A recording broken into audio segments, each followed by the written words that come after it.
This is one that every parent, grandparent, anyone who provides care for a child must hear. This week, the FDA finally announced it's taking action to limit harmful levels of arsenic found in infant rice cereals.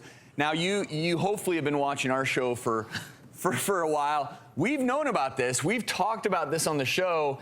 Arsenic in rice, and clearly if it's in rice, it can end up in the rice that babies are getting.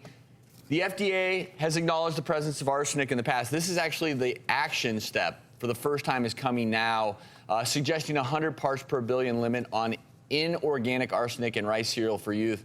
Now, these limits were placed much earlier. Does that mean it's going to lose its snap, crackle, pop? This is for a baby. It's rice cereal. It's not. No, I know. I'm just trying to interject a little levity. I mean, they used to treat syphilis with arsenic, so maybe it'll help. And you know how many babies are walking around with syphilis. Well, I mean, you can be born with syphilis. It's a serious thing. Well, I know. Who am I talking to here? But Drew, in fairness, okay, I'm sorry. Let's get serious for a moment. We've had a little bit of fun. Get real. Arsenic can be lethal in high doses, and especially in kids, it can damage their nervous system, amongst other things. So this is my issue. I love me some brown rice. Not afraid of it. And when I started reading these studies about how the levels of arsenic were concerning in a lot of rice that is sold on shelves in this country, I was waiting. Now the FDA, I call it, finally did act. You know, they seem to. You've already jumped the gun. Well, the FDA seems to be. They're behind the 8 ball on so many of these issues. I'm so glad they finally came out here because I think they're a little overwhelmed.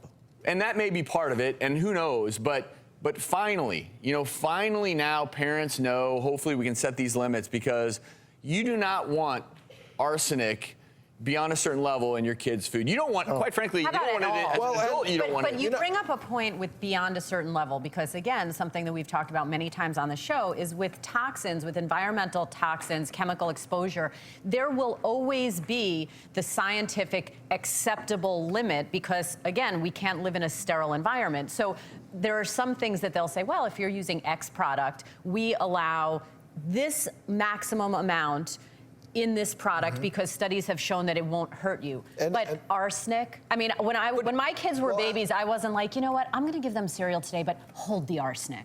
I think they've had enough. But don't you even think the term toxin is a bit dangerous to use? Because to me, arsenic is naturally occurring. Right. And in fact, the way I've always looked at it is, nowadays we always talk about removing toxins from the body. I like to think of it more as there is a toxic dose of literally everything. Including water. Yep. And so, look, arsenic is naturally occurring a little bit. Mercury, lead, we've talked about normal. in the past. Now we're talking about arsenic. Why does it happen? Because the way rice is grown, they flood the fields. And like you said, that there's naturally arsenic occurring in the ground. And what it does is sort of leaches out and gets in the rice as it grows. How do you, again, I don't know, I'm not a rice farmer. And if you're growing rice in an area where the levels of arsenic in the ground are higher, I don't know how you limit it other than you don't grow rice in those particular. And then, it does get back to, I feel bad if you're a farmer and your ground has a lot of arsenic in it, that's a problem. And these regulations will affect those farmers. And that's always a difficult circumstance. I think it's also really important when we're talking about this to separate from the emotional reaction, which when you hear something like this in a baby product, it's easy for anyone, scientist or non-scientist, to get emotional about it, from the actual facts, which is, has this been the case for 20, 30, 40 years, and have there been any measurable and actually negative effects that we can pinpoint to that? Because just on face value, it sounds really concerning. I wonder if they're testing in Southeast Asia where rice is such a staple that, I don't know. Let's go and do it. Let's do a field investigation, Drew. You and me, Southeast Asia, road trip. And we'll check it out. Bangkok. Want to come? Not that I would know how to check it out. Should we bring Jeremiah Johnson, Grizzly? So next week's Friday newsfeed is just going to be me sitting by myself here while you two are in Asia, traveling across the world. That sounds great. We're going to have to Skype you into the show. Okay. We'll do it. Be out there foraging for rice. We'll be collecting data. Well, that's what you do as a doctor. More to come. Please stick around.